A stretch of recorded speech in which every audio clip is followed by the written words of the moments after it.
Good morning, my friends. How are you? Good morning. Welcome. Happy Tuesday. Very quick note.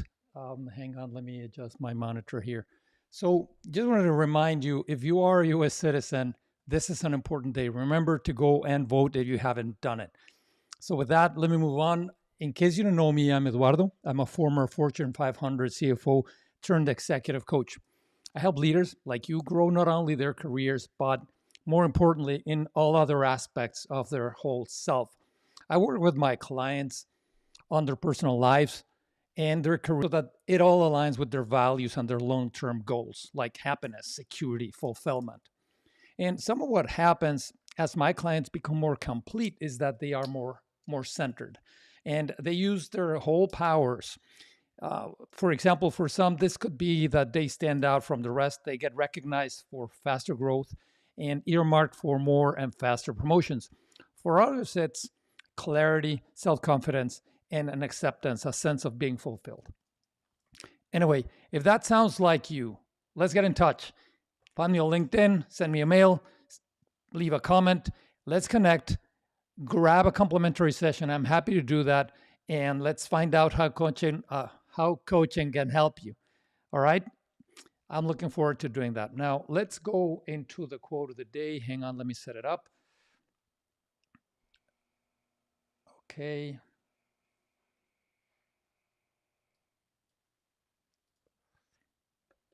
There we go. Values are like fingerprints. Nobody's are the same, but you leave them all over everything you do. This is by the king of rock and roll, Elvis Presley. And I really like the quote just because it's so true, don't you think, that our values leave an indelible imprint. So, in whatever we do, everything we create, everything we put out there has a little bit of what our values are. And so keep that in mind, clarify what your values are, be true to them. And even if it's not clear, it's still going to be evident in how you show up and the things you do and in everything that you create in the world. So I hope you like that quote. And let's go straight into the next question, or the first question. Okay. Should I negotiate for a promotion or wait until it is offered? Well, I think that I understand where you're coming from with this question, my friend. I would say that you don't negotiate for promotions. You don't even worry about whether it's offered or not. The first thing you need to worry about is, are you delivering at least at the level to which you want to be promoted? Because that's what people are going to be looking for. Is he or she ready? Not is it time, not waiting for you to come in and negotiate it in exchange for what? Your contribution and your readiness and demonstrated ability to lead, to impact, to develop others, whether you function at that level above you and show the ability to perform at one or two levels above that, that's really what determines your promotion. So rather than thinking about negotiating it, I would say be clear that you do want to get promoted. Make sure that you understand what the needs are or the perceived opportunity areas are that you might need to work on. But more importantly, make it known that you want to be promoted and then go and act upon the things that will be most impactful for your firm. Deliver at the level that you want to be promoted to at the very least. And that's it. No negotiating. This is not a bargain, a trade off. You don't negotiate a promotion. You just show up ready and you let people know that you want to be promoted. If you are already delivering at that level, then what you can do is go and have a conversation about, when can I get promoted? Am I on the right track? But it's not negotiating it, because that implies that it's a transaction, and it's not. I hope that makes sense. All right, let's go to the next one. Okay, hang on. Let me get my Instagram friends here. Okay. How can I influence key people who don't seem interested in my ideas? Well, I think that one of the things to consider here as we chew on this question is, are you sure that they are the right ideas to be influencing people? I guess what I'm saying is, be introspective and be very honest with yourself and analyze whether your ideas are responding to the need of your stakeholders, whether they are indeed something that will help advance the agenda of your organization, of your team, of your company. If your ideas are not relevant, if they are not useful, however beautifully you word them, they will not be appreciated. So be self aware, be humble, and acknowledge that not everything you come up with is necessarily the best even idea. It's probably, or it could be, not the right idea for the present moment, for the present circumstances. So the first thing that I would advise to you, my friend, is be humble, be self aware, and go and have a conversation. If your ideas are not being accepted, why is that? Is something missing? Am I missing the mark? Be humble, be open, be transparent, and be ready to hear that feedback and act accordingly. Nothing wrong with it. This highlights another skill, right? Which is, you have to be able to let go. If your ideas are not working, they're not really hitting the mark, fine, cut bait, move on. Don't hold on to them. Try to make them such that they will fit the need and they will hit the mark, like we're saying. Does that make sense? So you don't try to force things down people's throats, to speak graphically. You don't have to think about, how do I make them accept my idea? What's going on that they don't accept it? It could be that your idea is not the best idea, or it's just not the best idea for this moment right now. Okay? Okay, let's go to the next one. Hang on, I seem to be struggling here with my... Okay. Sorry about all of this. That was a little bit of what happens when you're in live events and you get your buttons all mixed up. So apologies for that. Let's go to the third question. What is the best way to set personal career development goals? Well, this is an important question. Obviously, it always is. But I think that one of the things that you want to do as you do it is think about not only the short term, not only the tactical, think about the long term as well. So I would say balance both the short and the long terms.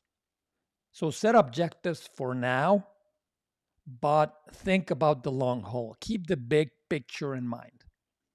Align the immediate tactical objectives with your longer term future aspirations, bigger agenda, and keep that in mind as you build your tactical objectives.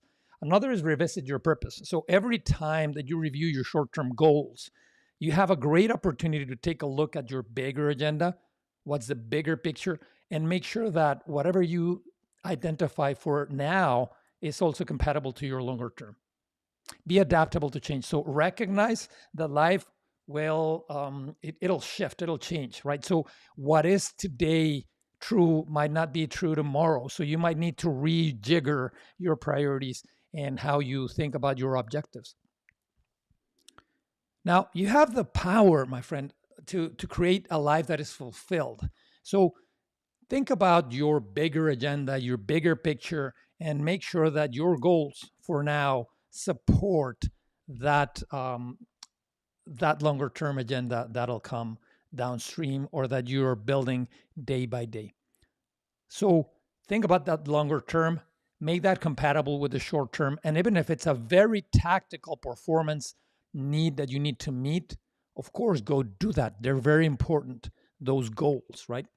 But don't lose sight of what's important in order to address the urgent. So there are things that are important in different windows of time. in different spans of time. And something is very important now because it's urgent right now. Something might be important in a little bit of longer term and it's not urgent right now. And you need to balance that with your longer term vision of what you want to accomplish and how that fits into your life. Okay. All right. Let's go to the next question. How can I foster more accountability within my team? This is also an important question. The first thing that I will highlight to you, my friend, you as the leader, you need to be, let's say, hold yourself accountable for setting accountability within your team. So it's your responsibility to distribute tasks, to assess who's stronger in what are the opportunity areas, and then give people tasks that will match those things so that they can also grow with that. It's important that when you do that, establish clear responsibilities. Everybody should know what they're accountable for, right? Every team member should understand what their role is, how it impacts the success of the rest of the team, and how eventually that it even impacts their own success longer term. So that's important. Encourage them. They should know and they should feel empowered to hold each other accountable. I think, in my experience at least, accountability is a lot stronger when it's self imposed and when the team enforces it rather than when it comes from above. So make them own it, empower them to own it and to keep each other accountable. What else?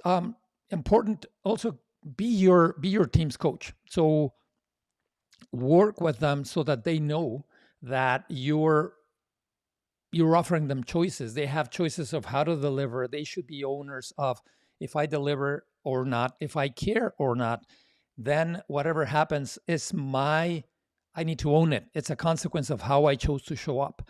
And they should also be aware that how they show up can impact the rest of the team. That's why it's so important that they all understand that they're part of the same machinery, that they're part of the same organization, and that they should be looking for the, let's say, for the benefit of the team itself, not just themselves. And this is the most important part and probably the most difficult. Empower them to be aware of each other, to keep each other accountable, and also have them understand what the impact is of their individual actions or lack thereof on how the team achieves, delivers, and performs. Okay? Cool. Let's go to the next one. And we're moving fast today, I think. Hang on, let me see. Okay. So, next question. How do I transition from leadership roles from a technical position? This is a natural, normal transition that'll happen, right? When you start your whatever your profession is, you are very focused on the nitty gritty, on the to do, on how to do things. When you become more of a leader, when you go into that transition of becoming a leader or accessing a leadership job, then the first thing you need to do is just make sure that you see yourself as a whole person, right? In coaching lingo, we say that you're creative, resourceful, and whole. You're a person that goes beyond work, beyond intellectual. There's a lot of things that go with you. So be aware of all of those things as you go into this new stage of your life. You're going to feel very uncomfortable, or you might. I'm not necessarily saying that it happens in all cases, but it's very important that you let go of things that you really know deeply and therefore are very comfortable with. This is, for example, the case with your technical knowledge. So if you're going from technical to leadership, let go of the comfort of the things that you really know. Become curious. Embrace curiosity. Be humble. You won't know everything. You will fail. So adapt a mindset that will allow you to learn from your failures. I know it's daunting, and I know that you might find that it feels very awkward and, like I said, very uncomfortable. Take uncomfortable action. Learn from failure. It's just like learn to walk, right? So we all stumble. We all we all fail. Well, failure is a stepping stone for growth. So make sure that if you're paying the tuition, you get the education. And then I think that the last thing is, transformation is a journey. So be intentional. Know what you're doing, know when you're failing, know what that gives you. What does that teach you? How do you show up in a way that will allow your team to help you, that will allow your team to grow, that will allow you yourself to build on your experiences? That intention, that intentionality, that deliberate action is what is going to allow you to grow into this new role that you're holding now. So those things are important. Um, and that's it for the questions today. I think that we made great time. I'm going to give you some time back. The one thing that I'll address too is a question that I continue to get. Hang on, let me make it visible for myself here. And this question is about, do you coach in these calls? Are these calls coaching? What I'll say is not really. So when I hold these sessions, normally I'm just answering very specific questions, and these questions are very tactical. So what we're doing in these sessions for the most part is problem solving. We are addressing very specific issues that you bring, and I give you ideas based on my experience, what I've seen work, that hopefully help you. But coaching is way more than that. Coaching is helping you understand what is going on in your life. It's not just doing and problem solving, it's being. How are you? Who are you being? How are you being? How do you want to become? Who do you want to become? It's how you live your whole life, not just how you solve problems. So I wanted to clarify this because it's a common misconception.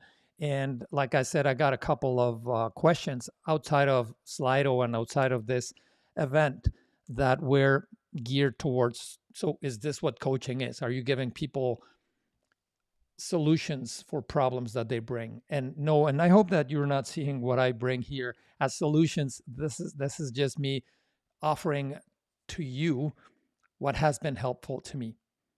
But let's be clear, this is not coaching, we're problem solving.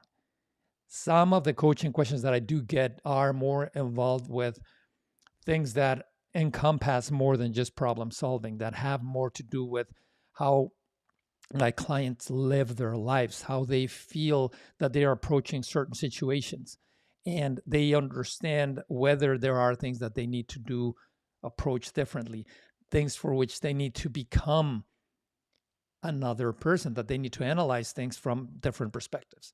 So that's a short clarification that I meant to bring today.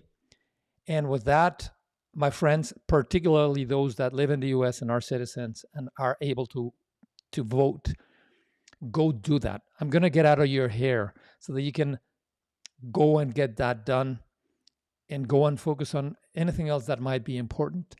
And I will see you here in a couple of weeks for our next session. Be well. Make sure that you submit your questions via Slido. And I'm looking forward to seeing you again in a couple of weeks. Bye-bye now.